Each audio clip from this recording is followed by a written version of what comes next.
Hey there, Brittany Rose Green here from BrittanyRoseGreen.com, and today I want to talk about, can you see your narcissistic person as human? Okay, so this is a very layered question, and it's layered because first off, the reason why you probably are feeling so stressed out about this narcissist in your life is because you see them as being a human being like you, and you don't understand why they can do all these devilish things and these horrible antics and completely manipulate and gaslight and blame shift and hurt you in such a way that you can't even deem as fathomable. So there's this one side of the coin where you see them as such a human that you can't rationalize or understand why any human being would do this to another human being. And then there's the other side of this, which is that they are human with a mental illness, and can you find compassion for them versus always seeing them as being this, hateful, horrible, evil being. And, a lot of the work that I do is about helping my clients finally turn the tide and understanding the true nature of the narcissist and why they act and behave the way that they do, so that it liberates my clients from being a victim to finally reclaiming their own personal power, gray rocking that narcissist, or interacting very limitedly with the narcissist, say they have to co-parent or whatever, or it's their family member. And then, having compassion for the story that led that person to become this narcissistic entity or energy in personality. Finding humanity in someone who has completely destroyed your life is one of the hardest things you will ever do. But the reason why it's so important is because it's the only way that you will truly find freedom from the pull and the grasp of the narcissist. It's the only way that you can energetically cut the cord, is when you finally allow them, you see their humanity with the compassionate eyes, and you no longer allow their behavior to have any sort of ruling in yours. In fact, you have so much love and forgiveness for the person that they have become that their negative energy no longer has a grasp or its claws in you.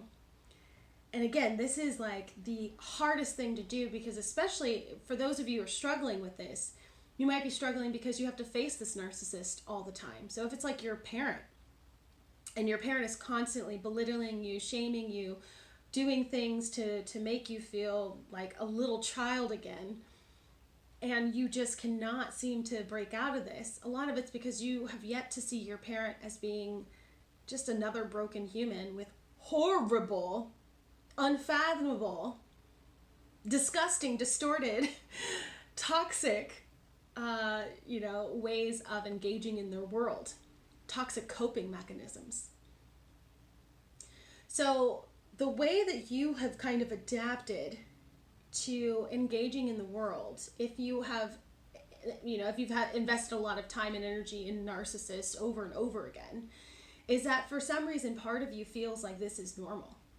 Like it's supposed to be this way. Like relationships are supposed to look like this, where there's like love bombing, and then there's belittling, and then there's confusion, and then there's chaos, and I'm whatever it is. And so that part of you that's human, that is adapted to your world in that way because of probably your childhood, because of your own personal experiences, having compassion for that person is the same level of compassion that you should have for the narcissist as well.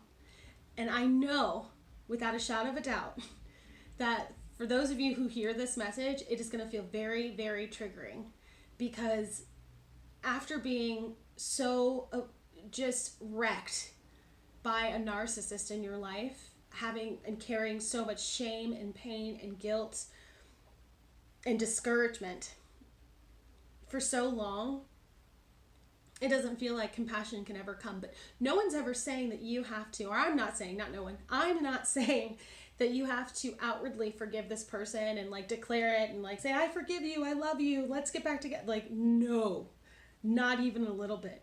This is more of your own personal layer of healing. So when you get to this layer of healing where you finally can see your narcissist, the person who has victimized you for so long, as this human being who's completely broken, who you have no ability to fix, that is not your responsibility to fix, but your understanding and your awareness of their illness, because narcissism is a personality disorder, just like bipolar, just like schizophrenia, just like OCD, like all of these things that we kind of are aware of and we give people passes for.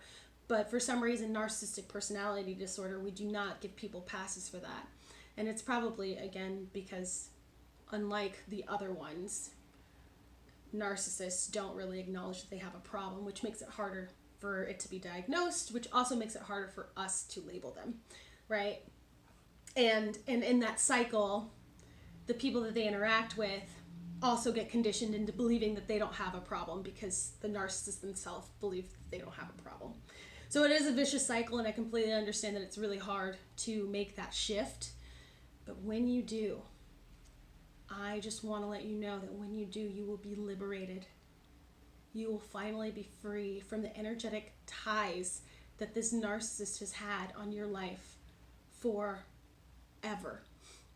Until this moment, until you decide to cut the cord, until you decide to see them as a human being who has horrible, dysfunctional, toxic coping mechanisms to living in a world that's unsafe. Narcissists become who they are because they innately, at the core of who they are, truly, truly, truly have such low self-worth that they had to create a whole new reality in order for them to live in. And in this new reality, they can't do any wrong. In this new reality, they are a god.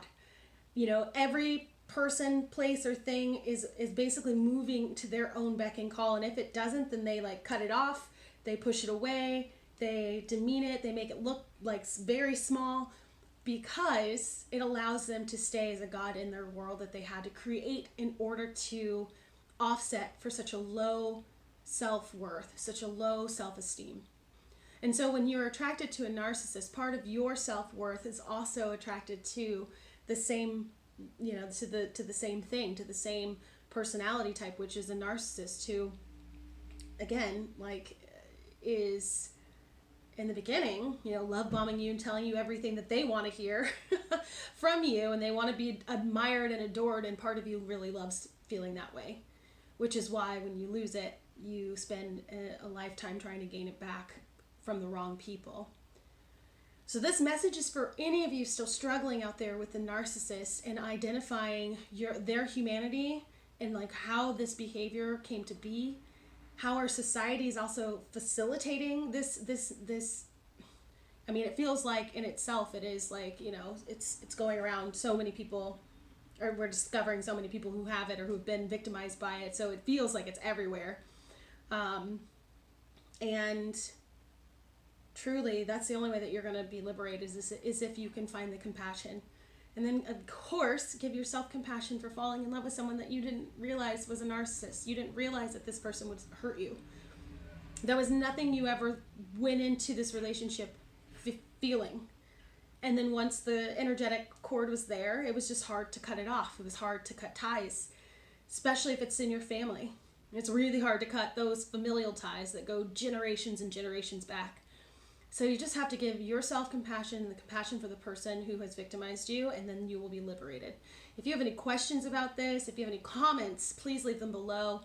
Feel free to reach out to me. Go to my website, www.brittanyrosegreen.com, and schedule a free breakthrough call so we can talk more about this and I can help you cut that cord. All right. Have a beautiful weekend. Bye.